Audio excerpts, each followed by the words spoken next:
अस्सलाम वालेकुम नाजरीन, मैं हूं आपका मेज़बान परवेज़ इकबाल। नज़र डालते हैं यूरोप भर की ताज़ा तरीन खबरों पर। कब्रस के हुक्काम का कहना है कि शाम से आने वाले तारकिन वतन की वजह से मुल्क इस वक्त हंगामी सूरत हाल में है और हम यूरोपीय यूनियन से मदद की अपील करते हैं।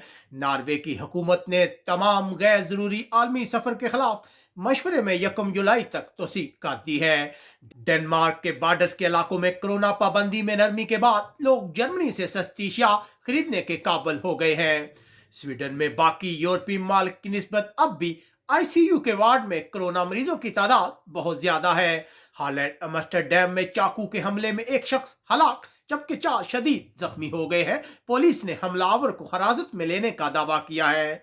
तुर्की में बर्ड फ्लू के केसेस सामने आने के बाद 13,000 मुर्गियों को हलाक कर दिया गया है। पुर्तगाल अलगारवे के सियाहत के शोबे के सरबराह का कहना है कि उम्मीद है कि पुर्तगाल की हुकूमत स्पेन की पैरवी करते हुए बरतानवी शहरियों के लिए कोरोना टेस्ट की शर्त को खत्म कर देगी। पुर्तगाल मार्च के महीने में गुज़िश्ता साल के मुकाबले में कौमी एयरलाइन में 78% कम मुसाफिरों ने सफर किया।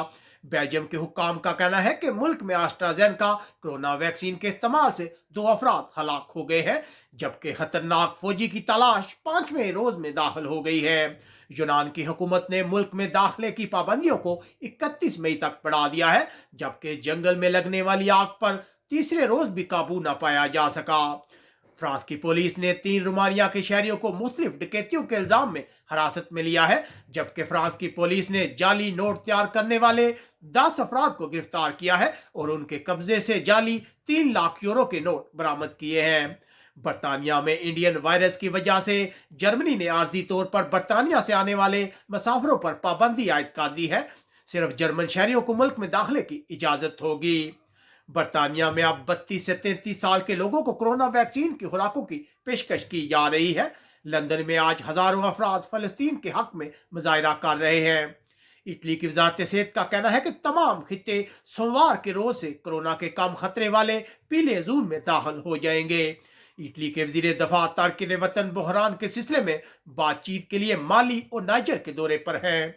स्पेन के वजीर आजम का कहना है कि 7 जून से कोरोना वैक्सीन की खुराकें हासिल करने वाले लोग पूरी दुनिया से स्पेन में दाखिल हो सकेंगे। स्पेन में तारकिन वतन बहरान जारी है। मजीद 70 तारकिन वतन मराकज से स्पेन पहुंचे हैं, जबकि एक तारकिन वतन की स्पेन के समुंदर में लाश बरामद हुई है। स्पेन पहुंचने वाले मराकज के तारकिन वतन में से 438 बच्चे हैं जो गलियों में रात गुजारने पर मजबूर है। अब तक के लिए इतना ही। अपने मेजबान परवेज इकबाल को इजाजत दीजिएगा। आप कमेंट्स करके अपनी राय से हमें जरूर आगाह कीजिएगा। अल्लाह हाफिज।